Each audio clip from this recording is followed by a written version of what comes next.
Welcome to the round 16 review for Supercoach 2021. My name is JD, and you are joining me for the weekly review.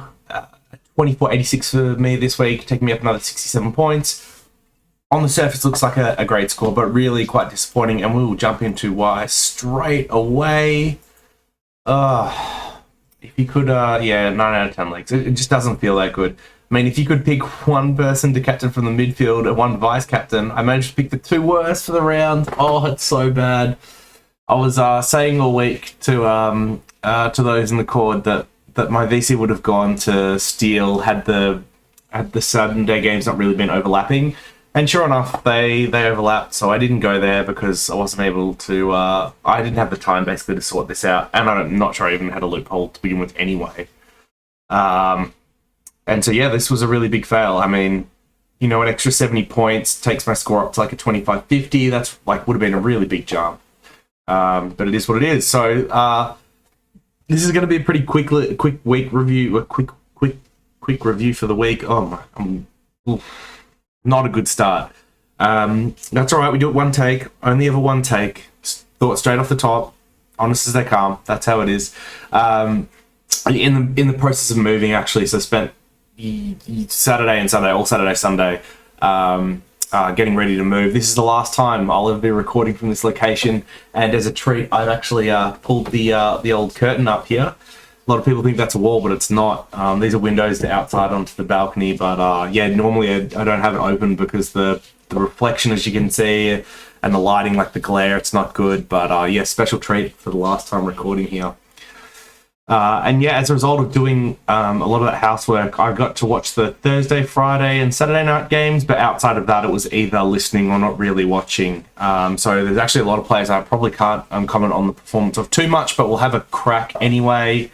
The highs and lows. So Laird, from what I understand, stand out in a loss, actually played really well, which is good to see. The 130 is what we definitely love. Stewart had a nice bounce back after last week. We saw him getting really frustrated defending on a small. Interestingly enough, Geelong still went to that matchup and had Waller on him in the first quarter, and he scored well, but Waller kicked goals, and then they changed it, and then he didn't score as well, and they went back to Waller, and it was a bit up and down, but a 107 is a very nice bounce back game. Whitfield with a little of a down one, which is surprising in a win, I guess. They did win, right? I'm sure they did. Let me have a look at these results here. Yeah, they beat Melbourne. That's right. It was one of the upsets of the round. That's right. This is another game, our second time where I've been working on the house, listening to a GWS game, and I just heard Josh Kelly's name too many times, so I turned the bloody thing off. So I don't have much insight as to why Whitfield didn't do well, but at 81, that's all right. Lloyd, another down game. I've definitely been calling on Lloyd, and the 93 is sad to see in such a blowout win by the Swans. West Coast Eagles, just embarrassing. Ridley continues his good form on the bounce back, taking all the kick-ins, not being stuck on small forwards, which I think is partly a function of who they've been playing as well, but that's great. Short had a poor game, along with the rest of Richmond, really, a 65, not particularly crash hot. The bad news for Richmond, but the good news for Short is that Hooley did do a syndesmosis injury during the game, which should be season ending for him. What we've seen in past seasons is Short scores much better without Hooley, so I'm hoping that he actually comes home with a bit of wind in his sail, and we can get some really nice scores out of Short to finish off the year. Briggs getting dropped so they could do Mumford Flynn. Unfortunately, it is what it is. When he gets games, he's going to score well, but it's going to be dependent on, when's Mumford playing, is Flynn okay, those types of things. But decent cover when he gets games, and Bianco a 58. I wish I had the mid defender loophole to kind of run him through, or I had defender forward loophole to run Briggs through, but that's a pretty stacked bench as is. In the midfield, oh man, CVC, it hurts so much. Neither of them are particularly unique anymore, but yeah, just other people had Parrish, took Miller, Steele, and really disappointing. I'm sure many others are in the same boat because Bont's been so good. He's one of those ones that's hard to pass up, but man, what could have been, huh? What could have been this week? From what I saw, like, because this is one of those games I was like watching the score early on rather than the game. He started out with like 25 DT and 12 Supercoach, and anytime you're in a game where your team like wins the game early and then just kind of coasts, if you don't get a lot of good points in scoring early on, your scaling gets hurt from the rest of the game. We actually saw it a lot from Steele, where he'd start out games with a couple of clangers. St Kilda would get blown out, and because the game was decided when he'd kick those clangers, he just like was hurt with like basically anti-scaling the whole game, despite the fact that he himself played really well. Steele with a 154 in a close win, and his tackling really carried them home. His score home, like something like 12 tackles 3/4 time, which is huge. So great score. McRae does what McRae does. It's a 138. That is lovely. Oliver is a really interesting case. I'm actually wondering, is this just a function of Melbourne's form being somewhat off? Like, we've seen them become much more vulnerable than we did in the first half of the year, and like even then, this is still much lower than what I expect from Oliver if they were just struggling a little bit. So maybe a Melbourne fan could tell me, like, does he look like he's carrying something? Like, what's going on to have Oliver drop off so much over the last few weeks? Obviously you're not trading or anything at this point. You're just kind of holding with the injuries. But yeah, that's interesting. Merritt played okay, but was like overshadowed by Dangerfield and Parrish quite heavily in this game. I think he had like a really poor Dream Team to Supercoach ratio, which is interesting to me because I didn't notice his kicking being particularly bad, because he is one of Essendon's midfielders that is designated to take more aggressive kicks either into the corridor or inside 50. You can have games where he just doesn't hit them, or like the other team plays defense really well, and a lot of those kicks don't come off. Watching the game, it didn't stick out to me that Merritt was having a particularly like heavy clanger or turnover game, so this 107 actually did come as a little bit of a surprise. But if that's a down game for him for the rest of the year, we like that. Neale, so my trades last week were Dangerfield in and like a rookie downgrade. But if Neale was going to be out for 3 weeks, I wouldn't have got in Dangerfield. I actually would have gone Neale to Parrish. And as it turns out, like both trades were perfectly fine.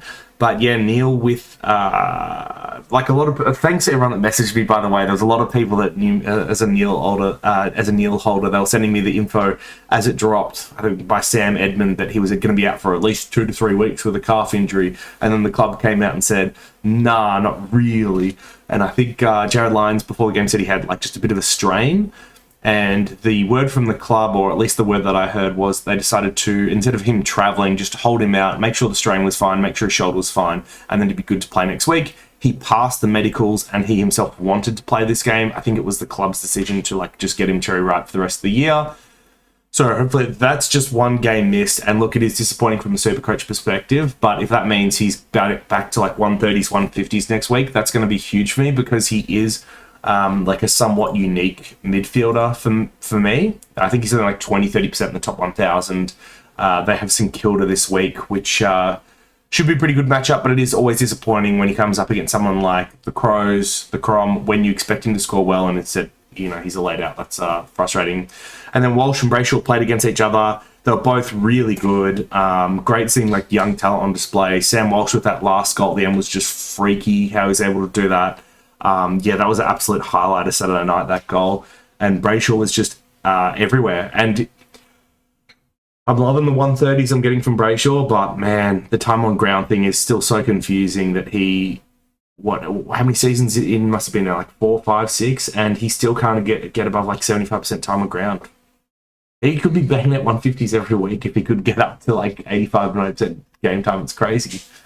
And then of the rookie roulette on the bench, haven't had to play a little bit of rookie roulette for a while, but I went Newcombe over Bramble just because he's playing on the inside. A lot of opportunity to tackle, especially in a game that I thought they would be trailing. Like, I didn't think Bramble were getting much ball on the outside, but look, 13-point loss there. It's not the end of the world. It's definitely not the biggest mistake I made for the week. So anyway. And then Grundy rewarding owners again, backing up, I think, last week's mid 130 with a 126. So for those that held him, well done. Definitely reaping some of those rewards. I mean, if you traded him to Darcy, then you're laughing because that was like an insane game. He was at 175 at 3/4 time, which is huge. And then Gawn, this may be the last year that we start Gawn, which is sad to say. Melbourne have Definitely given Jackson a lot of ruck opportunities to have him grow. I think he's at something like 40% now, whereas at 20% or less at the start of the year. And that that effect, along with Melbourne's dip in form, has seen Gawn like really come back with his scoring over the last few weeks. I've got a sneeze that won't go away. This is come on, one take. So yeah, like this could be the last year we started. Like the scores are dropping off, and I think this is going to be more reflective of what we see. Gawn isn't like that old yet, but from Melbourne's perspective, it makes a lot of sense to continue to develop Jackson in the ruck because he's going to be the future, and it also makes sense to preserve Gawn by not having him play 80-90% of CBAs or like ruck contests. So it makes sense from a Melbourne perspective. I'm not knocking that, but super coach, this might be the last year we start Gawn. That's pretty crazy. Siebel and Hall, I mean the filthy north, like just. Oh, I love it. I love how good these two... Like, these shouldn't be good picks, and they shouldn't be good picks in our forward line playing defence, but they are like, another week of just like 120 average from the two of them. Total legends. So, yeah, appreciate that. Danger, debut 184. Let's go. Picking him up at a cheap price, and yeah, that's paid off big time. I mean, not in my wildest dreams, I was thinking I was getting a 184 from Danger, but he was really, really good. They chucked him back into the mid. They kind of let him go for the first time, and like he was the difference maker for Geelong, really in helping get them over the line. So played very, very well. Dusty, like yeah, I thought he was still one of Richmond's best, but he's just not Dusty of old anymore. Like you can kind of tell he's a year older. He's getting further away from his peak for mine. And with Richmond struggling, he's not getting enough of the ball up forward that you would expect. So, yeah, it is what it is. Like, he's going to average 90, 95 here, and that's totally fine for forwards this year. Langford, very disappointing. Talking about Bont and Belly a little bit about how if you don't score well at the start, it can really hurt the rest of the game. Langford was very much that. Klangford, like, his go-to stat is, like, win a stoppage contested possession, get the clear and kick straight to an opponent. Like the clearance into Klanger is his bread and butter, and you get like some points for it, but it's just like you get much more DT than you do Supercoach, basically doing these plays over and over again. And so just like not great. And in games where Essendon aren't winning or he's not supplementing the goal, you're going to get these mid-60s. I still think he can go 80 to 90 from here. Especially as Essendon's run opens up now, like having played Geelong and Melbourne in the last 2 weeks. But, don't love having him there. I guess it's better than Green, who was the only other option that I had at the time. But, I mean, I feel ripped off looking at Hawkins, who I think it was on like 3 or 5 or something at quarter time, and then got a few pretty fortunate goals and some that was scored way too highly to get 100. Like, that was a real junk 100. And not having Zorko, I didn't watch the game. I just saw that he was like 12 touches for 100. Apparently he tackled a lot, and I know he kicked a couple of goals, but and it's actually weird that like Langford tunned last week, but he was 70 points off Zorko. This week he was absolute. Yeah, he was Klangford at his finest and only like 35 points off, so it's weird how in a worse week he's actually closer to Zorko, but yeah.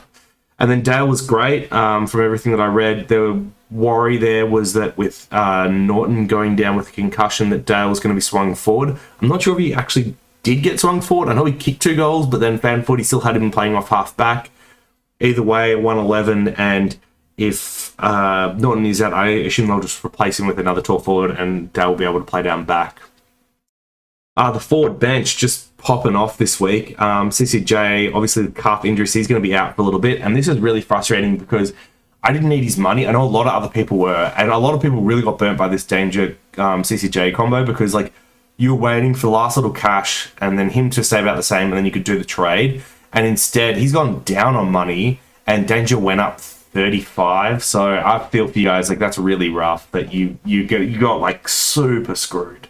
Like, this is a really high roll and this is a really low roll, and both happen at once for the exact 2 plays you need. Supercoach is just so brutal sometimes. It's just such... Oh, man. Yup. yeah, feel free to steam about that in the comments below. Like, yeah, that hurts. But yeah, my bench popping off. So I was obviously ready to loop Callum Coleman-Jones if he did well, but he didn't. And it's a good thing I didn't try to loop him anyway, because Finn McRae was sub and then got a game, and he went with a big 6, bang, 112. So he's lost money on the year. Just absolutely kicking goals there. But, you know, they're just bench cover. It is what it is. All right, so for me, no trades this week. As you would imagine, we have the 2 trades left for major injuries, a 1 week here, 1 week there. Is no trade. Like, if Neale misses another week, I'm still not going to trade him. I'm going to hold on to these injury trades, something bigger than that. I'm looking at probably 3 or 4 weeks plus. I think I hold on 2 weeks. I think 3 or 4 I trade on. And then, yeah, I got rid of Highmore last week just to get the extra money. Like, obviously, I thought he was a better keep than some of my other rookies, but I did want that extra money. So if a Neale went down, I could go to Parrish. Well, probably not anymore. I guess Parrish is probably on his way to 700k or something crazy like that, joining Bont up there, who will drop real quick. But yeah, and then captain, vice captain this week. I mean, Steele's in ripper form, so like him against Brisbane, it's a tough matchup, but maybe there's some interest there. Like it could danger back up another big week against Carlton. Not so sure about that. Essendon play Adelaide, so if you have Darcy Parish, like that is another great VC again this week. I would be loving that. Who else is here that I would be somewhat interested in? I'm not really keen on Oliver or Gawn anymore, which means that this is probably the week they'll actually go big. Grundy against Richmond is a pretty interesting proposition. I think like there's a really good chance that Collingwood are competitive. Grundy should dominate the ruck unless Nankervis is back this week. And even if he is, he's probably a little bit underdone. So Grundy's actually a really nice option there. But with the fixturing, like who knows when that game's going to land. I mean, North could threaten West Coast this week. So like if you want to go one of these two as a risky VC, I wouldn't captain them. But yep, and then Dogs play Swans. I probably expect to bounce back from Bont. So maybe something like this, like Steele, Bont, Grundy are probably my 3 favourite options for my team, but I really like Parish as an option this week. I think you could probably look at Jelly or Tookmiller, who play each other. Titch against Freo, maybe, if you're really desperate, but most people have better options than that. And then Jared Lyons probably does okay as well against the Saints. So, yeah, I think any of those good options. But for me, it's no trades. It's holding on from here and just riding the bumps and waves, hoping we can get close to top 300 this year. It'd be a pretty good finish. Let me know how you're traveling, how your week went, and if you are struggling with any last trades, please let me know in the comments below. Otherwise, I will see you in the next one in the new house, which is pretty exciting. Look forward to that. Peace.